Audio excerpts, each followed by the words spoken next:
The businesses and business owners that have access to capital are ones that bankers find familiar, meaning like not people of color or women entrepreneurs. Banks want to give loans to people that already have existing businesses. And the people that have existing businesses are by and large like white wealthy people. Even if you discount the really large difference in starting point, which is hard to discount, but even if you discount that, and you saw, for example, my mom, who was a woman of color, immigrant, applying for a loan, or you had someone who had the exact same assets, but the underwriter knew that person from their country club, which of course my mom was not a member of a country club. Even if that person had the same qualifications and same assets, that person is much more likely to get a loan.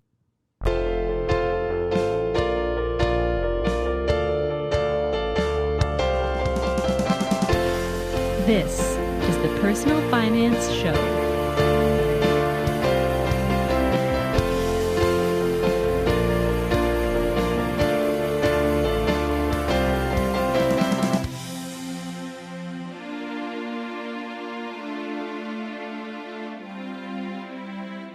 Hi, I'm Bo Humphreys, and this is the Personal Finance Show. Nico Barawid wants you to know that personal finance is very different for immigrants. And it's even harder if you're an immigrant who is also a woman or person of color, like Nico's mom. Nico came to the U.S. from the Philippines with his parents when he was very young. Despite the fact that they were both medical residents and eventually doctors in the U.S., Nico's parents faced a lot of financial discrimination because of their lack of credit history. And the worst part about this is that it isn't that they lack credit history entirely, it's that they didn't have credit history in the U.S. They had student loans and credit cards in the Philippines before they left. So why wouldn't that credit history count in the U.S.? Good question. It's because the credit evaluation process is broken. For as long as financial institutions have been around, no one has ever thought to connect the global credit reporting systems in a meaningful way. And all of the local systems are different, so good credit in the Philippines means nothing to U.S. banks. They just don't trust it. So when the three founders of a new company called Nova Credit were looking for their first employee, Nico jumped at the opportunity to help fix this broken system. Nico is now working with banks and credit bureaus around the world, connecting them one at a time so that one day, immigrants with good credit will be able to bring that credit to the U.S. and Canada and not have to go through what his parents went through. I'm very happy that Nico is doing this and that he joined me from the San Francisco Bay Area to tell his family's personal finance story.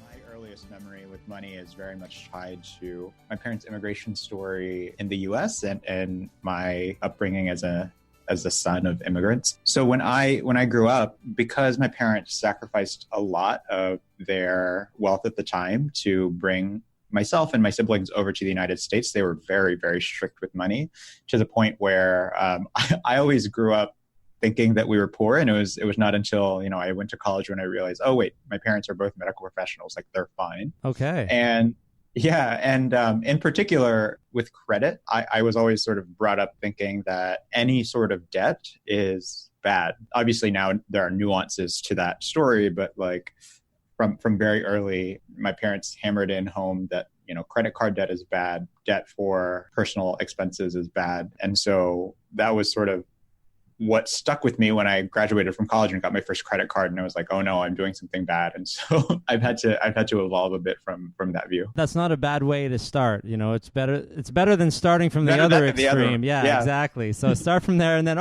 some credit is good. That's totally fine.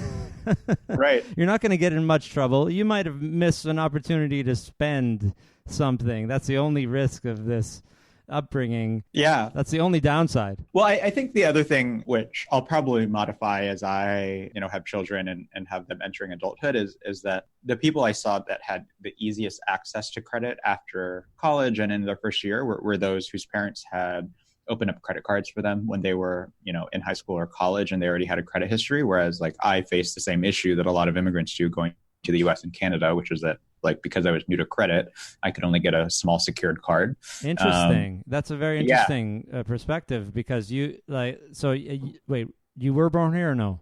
Sorry, I say here. I'm not even in the States. I was born in the Philippines. Yeah, but you came over early. Yeah, but I grew up like in the States. Yeah, so where you had the opportunity to build up credit, but because your parents were so debt averse, you you didn't build up credit when you had the opportunity. I didn't even think of that as the negative. Yeah, that's right. And so I had to build it up from scratch when I was a professional that like wanted to buy a couch and could only do so with cash instead of with a credit card. Wow. Yeah, that's crazy. So you got like it's a good education from your parents. Like that, there's nothing wrong with what they did, but what they missed was the opportunity to help you integrate with the credit system. That's right. And when I say that, there was nuances to my parents' point, I totally agree with you that like generally I think if you're going to err on one side, it's much better to err on the side of debt being bad. Mm-hmm. But, as you and your listeners all know, having a good credit history, like having a credit card that you pay on time is better than having no credit card in many ways. And so that's the nuance that I had to learn entering into the world as my own. Yeah. Okay, so let's talk about, so your parents are medical professionals. What did they do? Yeah, they were both educated in medical school in the Philippines and then came over here to sort of do their residency equivalent in the US. Wow, so they're both doctors. Yeah,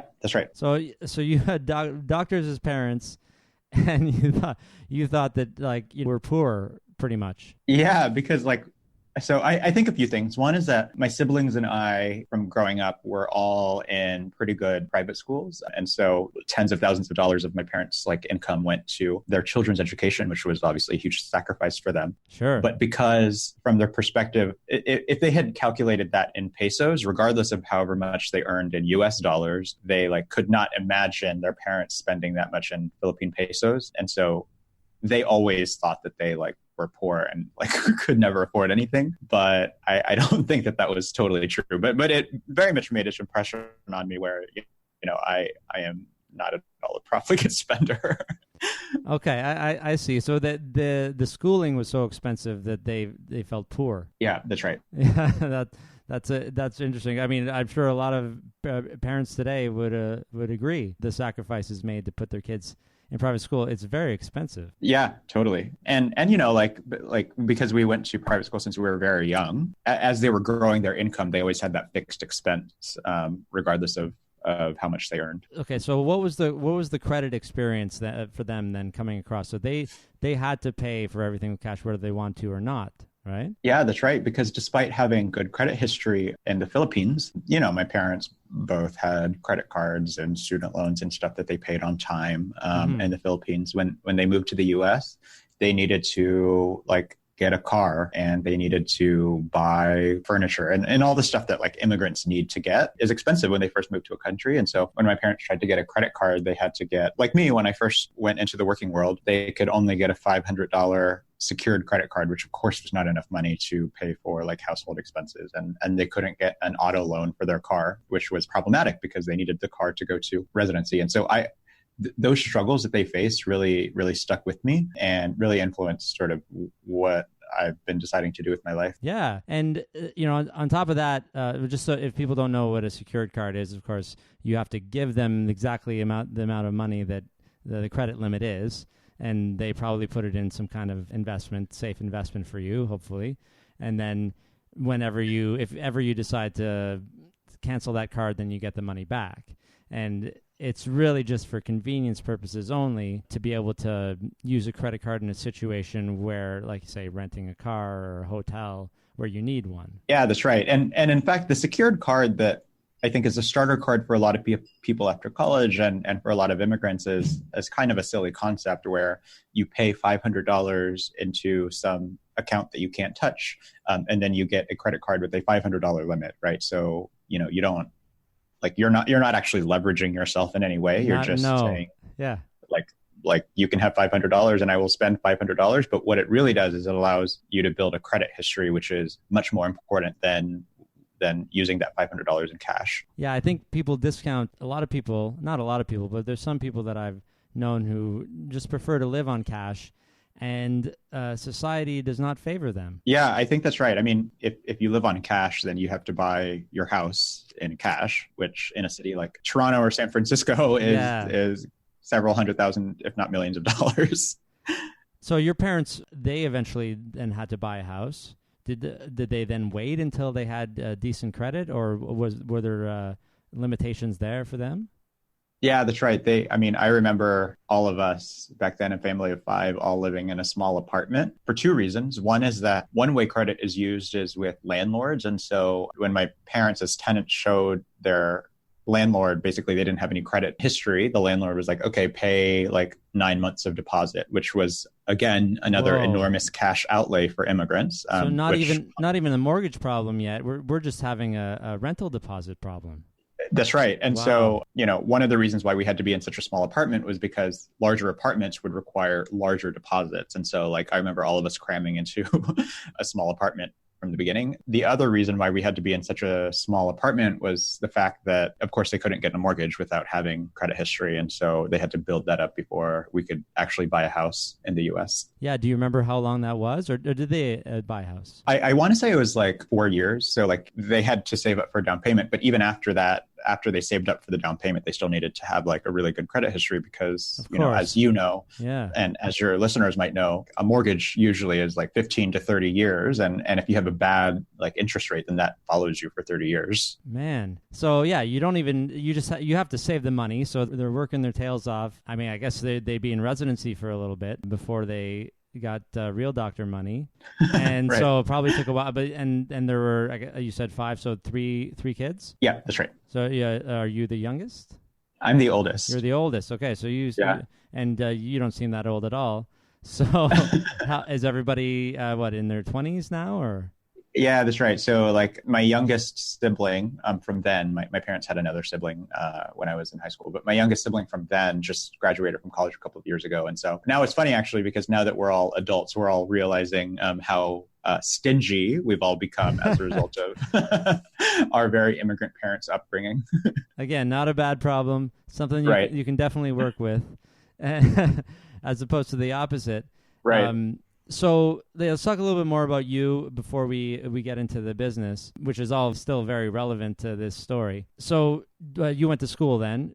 Did you work at all? Did you work while you were growing up? I did not work growing up. My parents, again, being the immigrants that they were, I actually asked them if I could work, and they were like, no, you have to focus on school and get straight A's. So they made sure you went to private school and focused on that because they were paying a lot for it. That's right. They were like, we're not going to pay for you to go to private school and then you to flunk out. Yeah, good point. So I did start working in college to help defray the costs of tuition for my parents. Mm-hmm. And I had, odd jobs here and there in like libraries and laboratories. And then I went to graduate school. And then my first job was as a management consultant after graduate school. What did you take in school? I studied economics and then public policy. Nice. And the combination of those, what did it prepare you for? Like, what was there a specific job at the end of this tunnel? Yeah, I think for me, as a good immigrant son, I actually went to college thinking I was going to be a doctor, Okay. And then realized that I didn't want to, obviously no offense to doctors, but I didn't want to spend my college career like in a laboratory, and found people really interesting. And so I studied economics because I found the social sciences and the study of people's behaviors in mathematical form really, really interesting. Yeah. And then I went on to policy graduate school for the same reason, which was that I really wanted to, improve people's lives in the world with that knowledge. And so ultimately, I knew that I wanted to have a career that spanned both the public and private sector. Mm-hmm. Up until now, I've just been in the private sector, but I'm looking forward to going back into government and affecting sort of that public policy change that I went to school for. Oh, nice. So that's your long-term plan then, is to get into politics of some kind? Yeah, I think government or policy would be really interesting. Yeah, that's cool. Okay, so you're set up, and you said you had a consulting job when you got out? That's right. I worked after college as a management consultant and worked there for a couple of years before I decided I wanted to. So my passion in college had always been climate change and renewable energy. And so I left the consulting job to go to a solar energy company where I was financing solar assets. Okay, changing the world. So what year was this? This was in 2014. 2014. So yep. How long did you stay in the solar company? I stayed there for 2 years. It went bankrupt, which also taught me a lot about personal finance. Wow. Okay. So it was a bit of a startup. It actually wasn't. So when I went, it was the largest solar energy company in the world. Fascinating. Okay. Yeah. And what happened was that it was called SunEdison. SunEdison had ambitions to grow really quickly and was rewarded by Wall Street for their ambition of growth. But the way they grew quickly was through a lot of debt-fueled acquisitions. Okay. And obviously when sort of the bells stopped ringing and everyone stopped celebrating SunEdison, what was left was a company full of debt, and ultimately they couldn't service their debt obligations, and so went bankrupt as a result of growing too quickly via debt. Oh wow, so I guess that's a lesson for all of us. Right, exactly. Don't like. I guess how could they have done it differently? Just as a case study here, like they would have done it in a longer period and not just. Yeah, I think that's right. I think more measured growth, as opposed to would have growing been really more prudent. fast. And in particular, yeah, they were. So like I was there for a year and a half, and while I was there, I think the market cap like doubled or tripled in the same time as a result of ongoing acquisitions. And then, but if they had decided to acquire companies more prudently, meaning acquire companies when they actually had the cash to do so rather than having to raise the debt, then it would have made it much less risky. Now, so let's focus back on you then. Were you making your first money then of your own doing this? I was making my first money in consulting. Yeah. How long was that, by the way? How long did you do that? That was for a couple of years. The thing about consulting was, I think when people right after college go to consulting, they both earn money, but then have a lot of expenses that they can charge back to the company. And so for me, like those expenses and in terms of flights and hotels were much larger than the money I was making. And so it was actually very difficult for me to see how much money I had in my bank account at any point, because, I would have like $5,000 in my bank and then like $15,000 in expenses. And I would never know, like once I file all my expenses and get my reimbursements, like how much money do I actually have? And that was like, if I could go back and do it again, like that's something that I would keep closer track of. Yeah. It's all flowing in and out. So you maybe keep that separately or use a separate card or account for that. Yeah. So you could see. So I suppose at this time, then you're not investing any money or do you know about investing or anything, or do you know about what to do? Your parents taught you how to be frugal. Yeah, no, they did not teach me about investments. And so it wasn't until I worked at the solar energy company that I knew, and when I didn't have such large fluctuations in cash, that I was like, oh, like what should I do with my extra cash? Like it's probably not good to hold it in cash. And so it wasn't until my second job that I did that. Yeah. So you're working at solar, you're making decent money. And so now you're able to maybe put some of it away? That's right. So I was always, one of the things that I knew was like always, I mean, this is more for the US than in Canada, but I was like always contribute to my 401k at least to where the company matches. Yeah, we have a similar story here. Yeah. Yeah, like free money. Exactly. So I always did that. So I always had money in my 401ks, and then extra cash I would just put towards, the robo advisors like Betterment and Wealthfront. Yeah. So you're young enough that was around when you were learning about all of this. Right. So yeah, so you got that taken care of. So robos, you just made it easy for yourself. And now you're able to focus on the other things that you want to do, maybe in the financial space. Is it soon after that you start having this idea of going out on your own, or how long did that take? Yeah. So I went from the solar energy company to another company actually, which was a really, really interesting company. So it was a bank, a social impact bank called Beneficial State Bank here in Oakland, California. And it was founded by a couple of philanthropists that had the idea that the banking sector should be not extractive, meaning that like when you deposit money in a bank, obviously the bank goes around and makes loans with that money. Yeah. And sometimes what happens is you deposit money in a bank and then the bank like makes loans to oil companies or to like cigarette companies. And so what the bank's innovation was, to the extent that you care what your deposits are doing, you should care like what the loans are that the bank are making. And so we, as a bank that cares about social impact, are going to make loans to renewable energy, which was why I was interested in it, but also like nonprofits, women and minority-owned businesses, businesses, et cetera. And so I worked there for almost a year, learning about the banking world and how finance can really intersect with social good. Yeah, I love this. This is great. So this is how many of these are in the States? Is it a unique thing? There are a few. They have a name called CDFI, which is Community Development Financial Institution or something like that. Okay.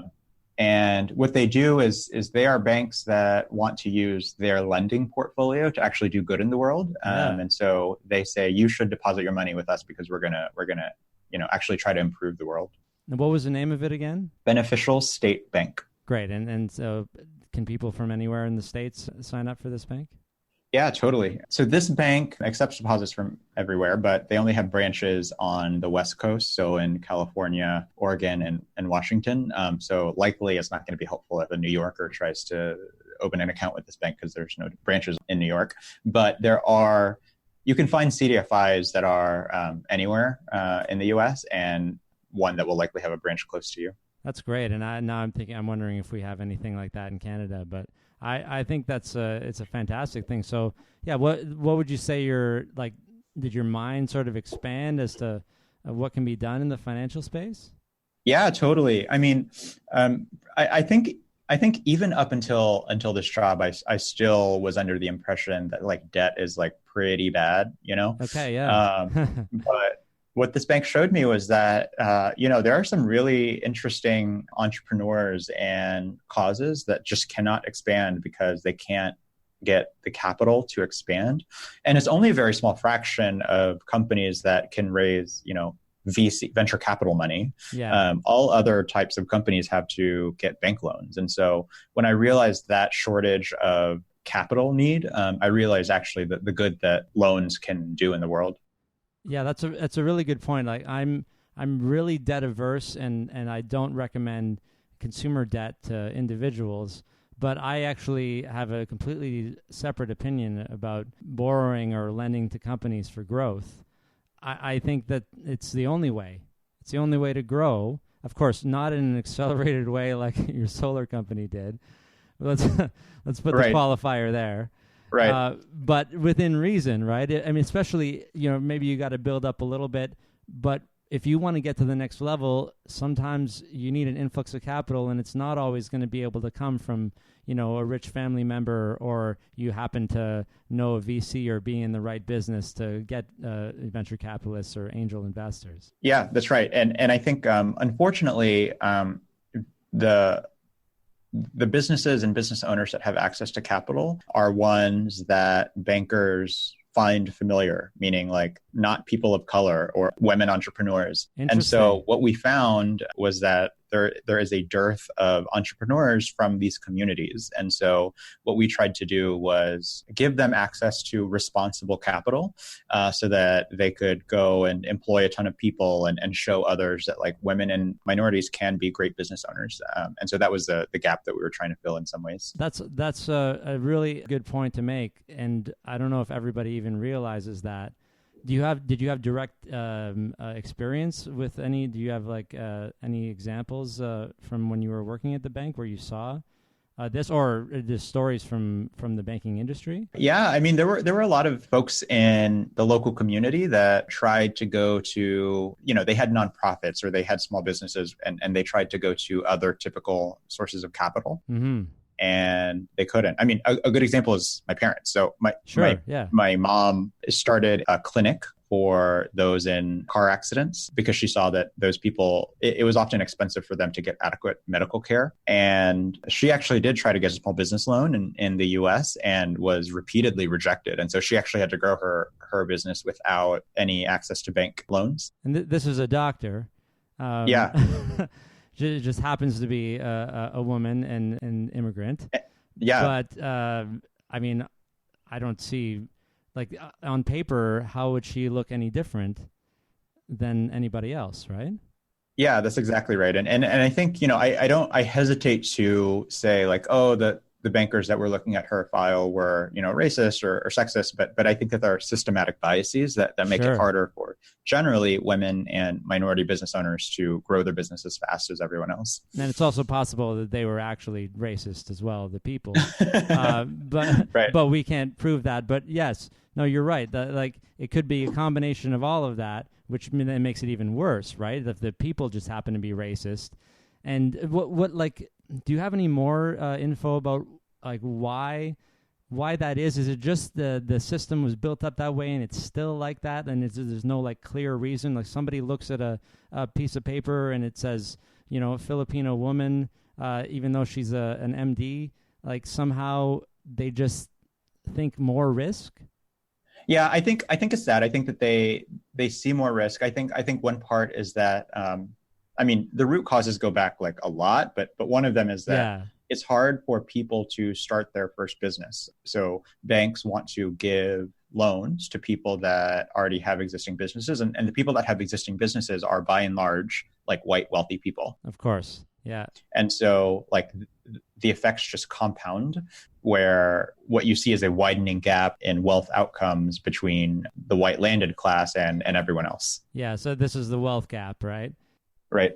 And yeah, the gender gap and the wealth gap are the big things that hopefully are getting smaller these days, because it's top of mind, I think, in conversation for most people. But it would take somebody said something like it'd take 200 years to close the wealth gap because of the runway that the white people had from hundreds of years ago, right? Yeah, and I think also even if you discount the really large difference in starting point, which is hard to discount, but even if you discount that, and you saw, for example, my mom, who was a woman of color, immigrant, applying for a loan, or you had someone who had the exact same assets, but the underwriter knew that person from their country club, which of course my mom was not a member of a country club. Even if that person had the same qualifications and same assets, that person is much more likely to get a loan. And so I think that there is some truth to what you just said, which is you look at someone who has a funny name and who may or may not have assets, and for some subconscious reason, you likely think that they are higher risk when it comes to paying back the loan. Do you think that AI and other things like this will help take away these human biases? I think there can be two outcomes. One is that, it would be amazing for AI to take away these human biases because they are blind to the name of the person or to the immigration status.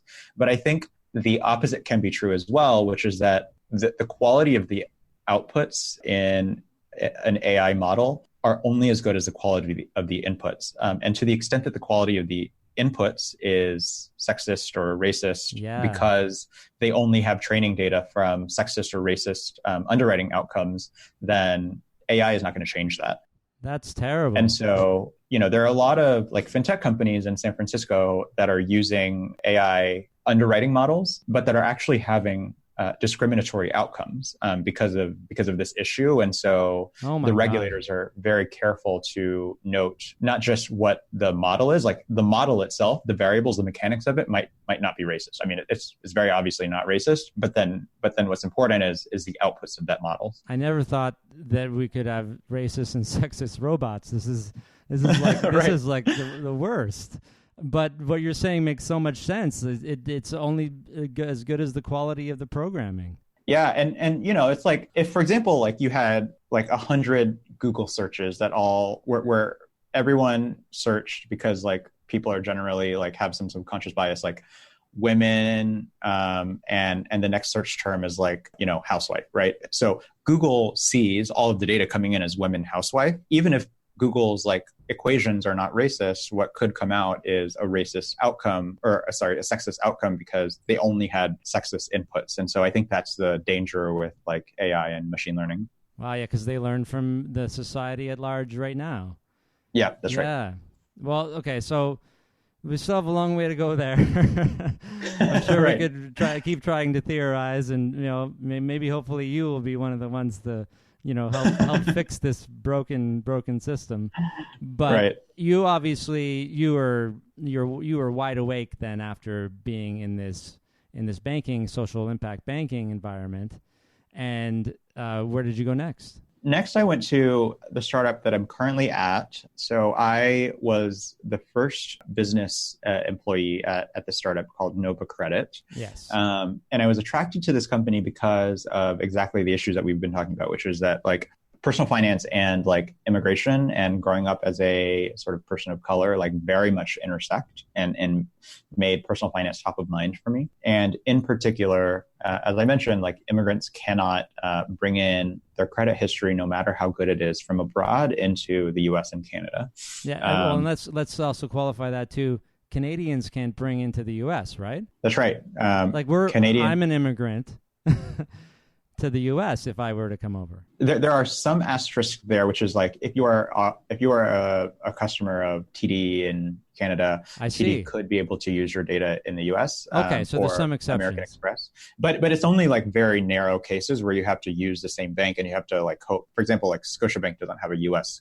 like presence, and so you can't use your Scotiabank account in the U.S. Yeah. And so it's a very like sort of patchwork set of solutions. Yeah, but I mean we're not the ones that need the most help in this regard, I'm sure. It's probably worse for countries that aren't in North America. Yeah, but I mean, ultimately, as you mentioned, the problem is fundamentally the same. And so, that's actually a good example where like the credit bureaus in Canada are exactly the credit bureaus in the US. They have the same names. They're the same. The financial institutions in Canada, like several of them have presence in the US, and still Canadians face this issue, which shows like how ridiculous it is. Yeah. So this is so Nova Credit. You and who was there before you started? The three founders. So Misha Asipov, who is a son of Russian immigrants. Okay. Nikki Goulimis, who is is the daughter of Greek immigrants to the UK, and who lived in the UK before going to graduate school in the US. And then Luke Jansen, who is a Dutch immigrant to the U.S. and went to the U.S. for graduate school. Yes, this is all close to home for everybody. That's right. Yeah, that's great. And so, that's funny. I'm sure that you're not allowed to hire based on this, or maybe you are. But is that what is happening? Like, I mean, who better to be in this company? Everybody should have something close to being an immigrant, right? Right. We hire for passion, and of course, most passions are thinly veiled. We won't get into HR stuff, but yeah, no, right. That would be great. This is the situation where I'd be like, screw HR rules. You should be able to hire who would be the best, right? Right. So we hire for people that care the most about the cause. And what we found is obviously that has over-indexed on people of course, who have either directly experienced this or like have, like myself, like close family members that have. Exactly. So you're the first employee, and maybe you could say what was the company about then? Isn't it the same now? Is it the same mandate? Yeah, exactly. Then I think we were a little bit more naive about building this business. I think back then we thought like, oh, we can just build this business, but now we realize why it hasn't been built yet, because it's been very, very difficult. But that gives us even greater sort of determination to solve the problem. Yeah, you're pioneers. So let's give a brief explanation as to what you're doing at Nova. Yeah. So generally what Nova does is we help immigrants bring in their credit history from overseas into the US and Canada. So we partner with, on one hand, bureaus and other sort of information sources in countries overseas. And then on the other hand, we partner with banks and property managers and anyone that uses credit to offer a product to convince them that the bureau data that we offer from overseas is the same quality and structure as the data that they get in the US and Canada. So what I do is I lead our Canadian business. And so you and I met in Toronto at the Empire FinTech event. We did. And I was there because I am bringing this technology to the banks in Canada. That's awesome. And there's only a handful. That's right. As opposed to the States, right? Right. Of course, this business exists because nobody talks to each other around the world. Banks, credit, it's all just silos everywhere. That's right. And what's particularly crazy is that several of the banks that we talk to in the US and Canada and globally have international subsidiaries. So, for example, they might have a subsidiary in Mexico or India where they get the same data that we get. It's just that they don't have any way to quickly transfer that data into the US. And so what we found is situations where we'll talk to one subsidiary of a bank to get the data into that country, and then another subsidiary of the bank to get the same data into another country, even though they have the data themselves. Man, who's building these companies is so disconnected all over the place, eh? Yeah, that's right. What year was this then you joined then? Last year. So 2017 at the beginning of the last year. So beginning of 2017. So we're nearing the end of 2018. That seems crazy, right? Yeah. So that would be almost 2 years then for you? That's right. And the company was founded like 2 months before I joined, 2 or 3 months before I joined. Yeah. So can you talk a little bit about the progress that you've been making with this and challenges or not? Yeah, totally. So we see our business on two sides, the two that I mentioned. On one side, we call it the supply of data. And then on the other side, we call it the demand for that data. So on the supply of data, what we do is we go to the leading bureaus in countries overseas and say, we'd like to work with you to bring your data into the US and Canada and hopefully in the future globally. And so we have a team that leads those discussions with the bureaus. That is a difficult set of discussions because the bureaus are obviously very careful about the data that they have overseas, especially in light of recent, cyber attacks and breaches. Absolutely. And so we work with those bureaus to make sure to convince them of the social opportunity, first of all, and then the commercial opportunity. And then finally, of the fact that we as a company, even though we're young, have our ducks in a row when it comes to our cybersecurity. Some of the difficulty is that first set of partnerships, which is the supply side of the equation. And then on the demand side of the equation, which is the side of the business that I work on, we, as I mentioned, convince the banks to buy the data. So we work across 3 verticals. The first is property management. So as I mentioned, my mom had to pay 9 months of deposit. Right now, what we're trying to do is convince landlords that, look, this person might not have US or Canadian credit history, but they have credit history overseas. So there's no reason that you need to charge them 9 months. You can charge them the same as you charge everyone, which is 1 month. The second vertical that we work in is financial institutions in the US. So US banks that want to issue credit cards to immigrants, but currently cannot. And then the third vertical is the one that I lead, which is our Canadian and ultimately international vertical, where previously we could only send data from India to the US. And now what we want to be able to do is send data from India to Canada or India to UK or Singapore or anywhere. I just want to step back to the rent situation for a sec, because I remember I was going to ask you about this before. So the landlord needed 9 months a rent deposit because they didn't have good credit. But then once they pay the landlord for many years, that record of payment does not go into any report, correct? Is there no credit report for rent? Yeah, that's right. There are some companies hoping to solve this problem by creating, instead of a creditworthiness assessment, a rentworthiness assessment. And some companies are trying to report it to the bureaus, but it's not systematic in the sense that not everyone that pays rent has that data reported back to the bureaus. Yeah, I know Dwello is doing that. I had Chris Chan was on my first episode of the podcast. Oh, awesome. And I was just wondering if that is part of your mandate as well. Are you thinking on the way of changing the way credit is looked at? Right now, we are focused on bringing data from overseas to the US and Canada. Sure. But ultimately, what we do want to do is basically get data from anywhere. Yeah. That helps to prove that someone can pay something on time and any type of data and bring it to anywhere. And so ultimately, different data sources from, for example, if you paid your rent on time in the Philippines every month, like we would love to be able to use that to convince a credit card company that you're going to pay your credit card payment on time every month. So something like that for sure is on the horizon. Because doesn't it mean the same thing? Like I know the credit agencies were basically created by the banks. Am I wrong? Yeah, that's right. Yeah. So that they decided what metrics were important to them. But from your perspective and your analysis lately, like is paying rent on time versus paying your credit card or your debts on time, are they the same? We haven't done the analysis, but anecdotally, people that pay their rent on time every month are very responsible, and so we'd love to prove that out with data. I'm all about anecdotes, so please.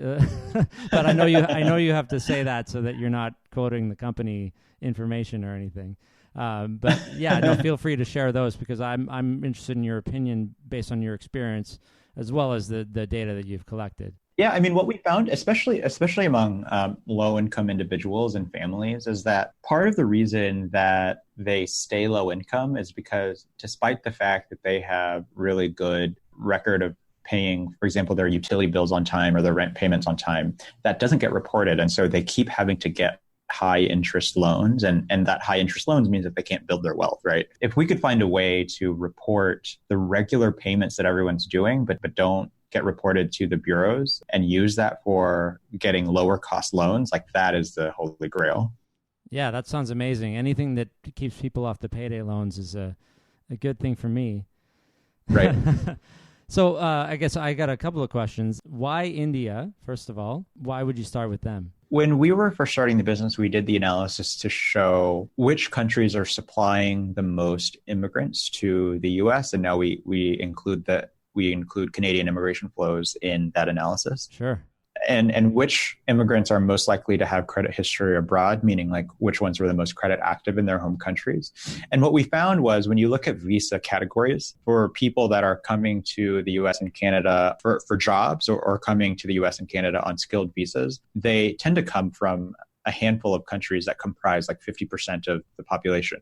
Among those is India, China, Mexico, the UK, South Korea for student visas, and Brazil for student visas. And so we really went after those countries and the credit bureaus in those countries to make sure that we could have the maximum impact in the shortest amount of time. Sure, that makes a lot of sense. So obviously India is at the top of that list. And so can you tell us a little bit about the experience with the dealing with, so you've already done this between India and the US then? That's right. So the integrations that we have live or are currently working on are India, Mexico, the UK, Australia, Nigeria, Brazil, South Korea. So we have integrations across all of the continents. Nice. And can currently serve almost 50% of the immigrants in the US and Canada. And this is all behind the scenes. It's not like somebody needs to sign up for this, right? That's right. So we right now work directly with the banks that would be the ones issuing the credit cards, for example, to the applicants. And when the applicants apply for a credit card or when they are applying for an apartment lease, the bank or the landlord would say, oh, we have a partnership with Nova Credit. We can bring in your credit history overseas. And then the person says, oh, great, I have credit history in Brazil. And then they go through the process to bring in that credit history into the US and Canada. Okay, so they do have to sign off and pull the trigger on this. But like, should they go to a different bank if somebody doesn't ask this question? Yeah, I mean, we are in the as you know, we're a pretty young company, so we're in the process of working with all of the banks. Yeah, no, I imagine you will, but you're not there yet. Yeah, right? Yeah, but we're not there yet. That's right. Yeah, so like, is there a list on your website or something like that about like you go to this bank? We have a list of lenders that we work with. Yeah. On our website, but not all of the ones that we work with are disclosed yet because we're in the sort of pilot stages with a lot of the customers. Sure, yeah. So like if somebody just came in to the States and they're in this situation that your parents were in, is there a step-by-step process they can go through, or is it just still in infancy and we'll get there? Right now it's still in infancy because we're trying to figure out the sorts of banks and property managers that are excited to work with us. Yeah. But ultimately we are planning on establishing some sort of like website or information portal that can help immigrants like go through that process. That would be so great. And of course, if eventually, like you said, you'll be in everybody's head, in right, terms of the banks, then it'll just become part of the infrastructure. Is that kind of the golden target for everybody? Yeah, that's right. And I mean, what we tell the banks, which is true, is that this is an enormous segment that's currently not being served. So Absolutely. To put some numbers around that, in the US, there are 47 million immigrants. And in Canada, there are 10 million immigrants that are likely to have credit history abroad. And in Canada, it's like 20% of the population. Yeah, that's a much higher percentage of Canada than in the States. That's right. And so imagine like across the US and Canada, that's almost 60 million people that are not being served by the financial sector or by landlords or whatever. And so in addition to having a big social impact, that's also a big commercial opportunity. And so that's our pitch. Yeah, it's not because they don't have money or the ability to pay debts as they become due or to pay things on time. It's because of a system that is old. Yep, that's right. Do you guys get frustrated like on a daily basis about that? I think the best tool in an entrepreneur's arsenal is hope and optimism. Yeah, absolutely. And so you know this well from starting up your own sort of stuff from scratch, but yes. It's easy to get frustrated. It's harder to stay optimistic. It is, especially if anybody tells you that this particular process is easy or no problem, or this is how I did it. I mean, you guys, you really don't even have a model for this because this is all brand new stuff. Yeah, we are effectively creating infrastructure from scratch. Our ultimate end goal is creating what we call the credit passport. So in the same way that, you can use your passport to bring your non-financial identity to any country around the world, we want to create a credit passport so that you can bring your financial identity anywhere around the world. And when we get there, then that's when we'll be satisfied. I love it. And probably distant future, it'll all be just integrated into one global identity, right? Yeah, that's right. Which would be awesome. Like the fragmentation of everything. I mean, I guess that's your daily life is experiencing that. Yeah, I mean, it's really difficult to have bits and pieces of your core identity reside in multiple databases in multiple places. And I think the holy grail is like not just a combined identity, but a combined identity that the consumer controls. And that's sort of where we're headed. I guess the last thing that I would want to ask is, like, why hasn't anyone done this before? And why wouldn't a bank or a landlord want to do this? What are the negatives for them? Yeah, that's a great question. The reason why it hasn't been done before is because it's really, really freaking hard to do it. Yeah, I think we probably all figure that out by now, but I just wanted to see if there was any other reason. What it requires is an ease of operating across multiple different geographies, across multiple different data formats, in multiple different regulatory regimes. And it's both a business problem, meaning that we have to convince people to work with us, in addition to a technical problem, meaning that we have to standardize all of the different data formats around the world. And so what it requires is a team like ours that has a very strong social impact reason to solve this. Yeah, good point. And the reason why like the credit bureaus themselves haven't done it is because the credit bureaus like TransUnion and Equifax have global subsidiaries, but they do not have subsidiaries in every single country. And so even if they were to combine the data from all of their subsidiaries, they would only be able to offer a partially global solution. Whereas what we do is we're a third party that sits in between all of the bureaus and can work therefore with any of them. And so that's why they haven't done it yet. Yeah. And then why wouldn't anyone jump on the ship with you guys? I don't know. I mean, that's what I'm thinking. I think really the key reason is that banks, not because they're bad or evil, but banks are just slow-moving creatures, and each one has tens and hundreds of thousands of employees, and so making any big decision or change to how they do their core business today just takes a long time. And so we have to talk to a million different people at a bank before we can convince them to do it. The other piece is that what we need to do often is convince banks that, the Indian data is as good or as useful as Canadian data or US data. And after they get across that intellectual hurdle, then usually they're on board with the size of the opportunity. Are we coming back to the cultural biases here again too? Is that like, Indian data is not as good as ours? Yeah, I think that maybe plays a role in it. And in fact, what we found is the banks where we've had the fastest conversations, or the ones that are most excited to work with us, are the ones that have, chief risks officers or, underwriters that themselves are immigrants. And they say, okay, yeah, we don't need to be convinced any further. Yeah, that's great. So, yeah, it's been an interesting finding. That'll probably become easier and easier as hopefully as more immigrants and people of color and women are rising to the top of these organizations. And it's not just old white guys, right? Yeah, I think that's right. I think it's like familiarity and sort of empathy is key here. Yeah. Do you feel like, I mean, do we need a generational shift to move forward with a lot of these things, or are there some allies in the existing generation that will help kind of move this forward? Yeah, I mean, I hesitate to say that all we need to do is have like all the old cranky people die off, but that is what I kind of just said. Yeah, but ultimately, like, yeah, we have found really powerful allies in a lot of the banks, and we've been very heartened, especially in Canada, about the attention around our product and what they see as the business imperative to serve such a large and growing population. But ultimately, it is people being able to advocate for the rights and the benefit of others unlike them that's been really helpful. Yeah, that's pretty amazing.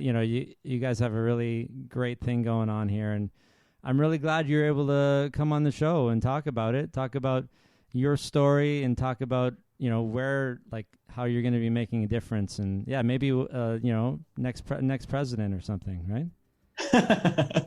We'll see. I'm happy with Trudeau. Maybe not so happy with the other one. Yeah, I hear you. Right.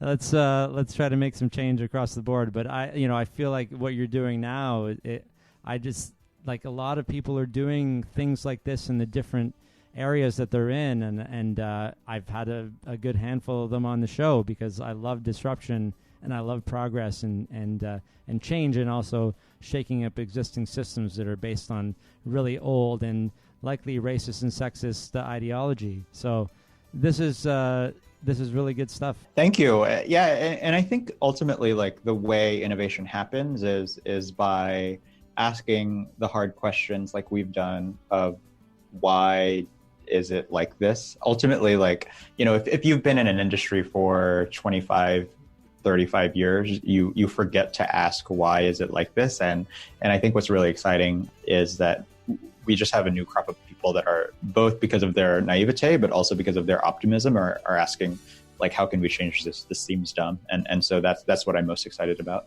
Yeah, I think it's always a valid question, and it doesn't mean that things always need to change all the time. But if you ask it frequently, then sometimes the answer will be, I don't know why we should probably change this. We just didn't think about it until you said something. And so let's keep talking. Let's keep talking about it, right? For sure. All right. Thanks so much, Nico. Hopefully I'll see you again in the Ontario and Toronto area. But thank you so much. Yeah. Otherwise, have a good rest of your day. Thank you. You as well. And thank you again for having me on the show. If you like this episode, please subscribe to the podcast on Apple Podcasts or however you get your podcasts. And while you're there, leave me a 5-star rating or review or both. If you're already a subscriber, you're awesome. Please join my Facebook group so that I can thank you personally and get to know my subscribers. To find the group, go to Facebook and search for The Personal Finance Show. Thanks for listening to this episode of The Personal Finance Show. I'll be back next week with personal finance expert Rubina Ahmed Haq.